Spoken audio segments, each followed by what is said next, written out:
attentif, faites attention en classe. Écoutez-moi, regardez-moi, ne vous laissez pas distraire. Un élève est toujours attentif à quelque chose.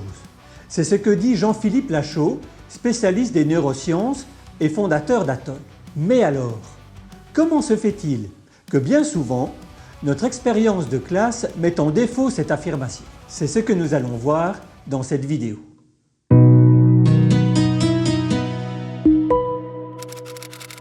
Bonjour, je m'appelle Michael, j'enseigne des élèves de 8 à 10 ans en Suisse romande. Cette année, je me suis plongé dans l'étude de l'attention et j'en ai retiré des éléments assez simples mais tellement pertinents. Que faire pour apprendre à nos élèves à faire attention? Quelles sont leurs limites et les aides que nous pouvons leur apporter pour les dépasser? Bienvenue dans le monde fascinant de l'attention. Qu'est-ce que l'attention? Être attentif, c'est choisir une cible et rejeter toutes les autres.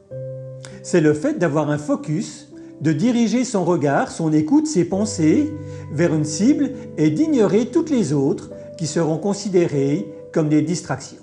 L'attention utilise donc une des fonctions exécutives mises en avant par Céline Alvarez, l'inhibition. Être capable de faire fi de toute une série de stimuli pour n'en traiter qu'un seul. Autrement dit, faire attention à une seule chose et ne pas se laisser distraire par tous les autres éléments qui tentent d'accaparer notre attention. L'attention, ça se travaille. Certains élèves sont naturellement attentifs, d'autres pas. Tout n'est pas perdu pour autant, parce que l'attention, comme les mathématiques et le français, cela s'apprend. Certains sont plus avancés que d'autres dans cet apprentissage. Certains sont plus enclins à progresser que d'autres. Mais tous peuvent progresser et augmenter leur capacité d'attention. Nous aussi d'ailleurs. À quoi faut-il faire attention? C'est tellement simple et tellement oublié. Lorsque j'ai lu cela, je me suis senti bête. Les élèves ne font pas attention à ce que je voudrais, tout simplement parce qu'ils ne savent pas à quoi je veux qu'ils fassent attention. Il ne suffit pas de dire « maintenant, c'est important, faites attention » pour qu'ils devinent ou décodent un certain langage non verbal afin de découvrir ce à quoi ils doivent être attentifs. Nous devons être explicites dans notre demande. Dans ce calcul en colonne, faites attention aux retenues.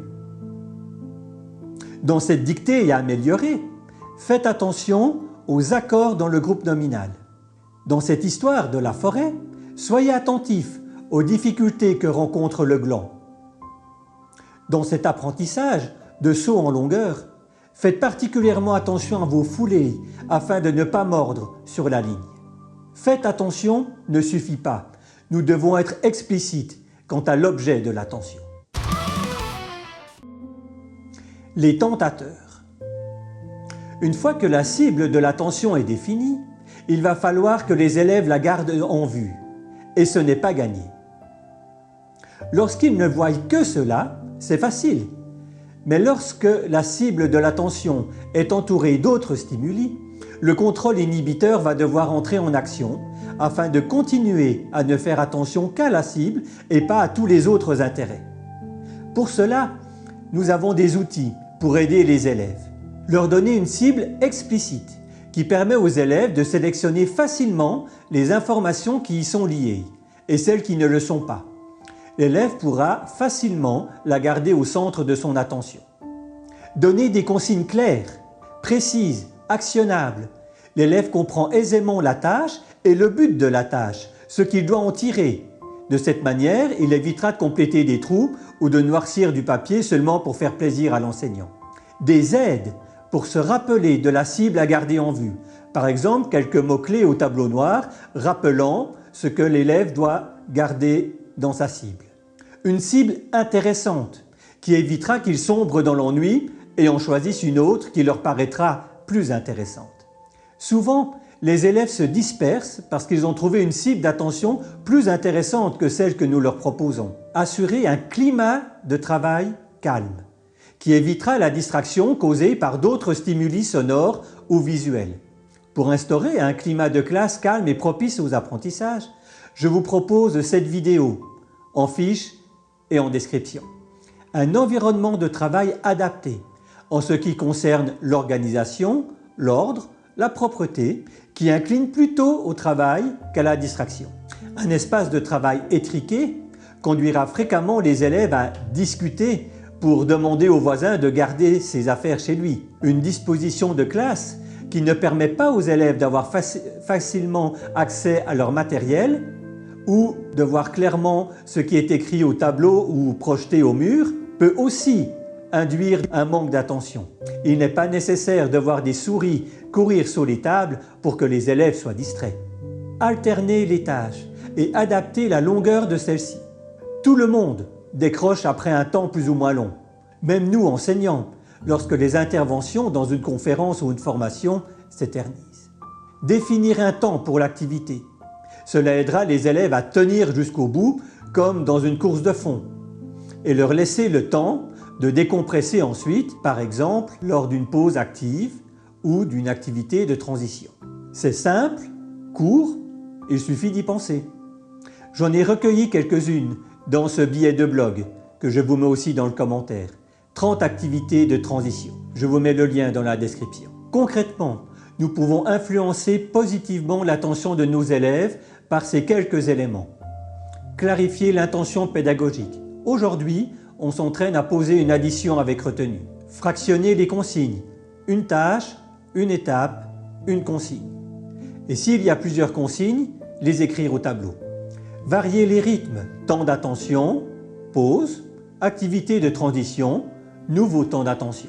Alléger l'environnement. Par exemple, pendant une dictée, proposer une phrase à la fois, puis une courte respiration, puis la suivante. Cela aide les élèves à recentrer leur attention régulièrement.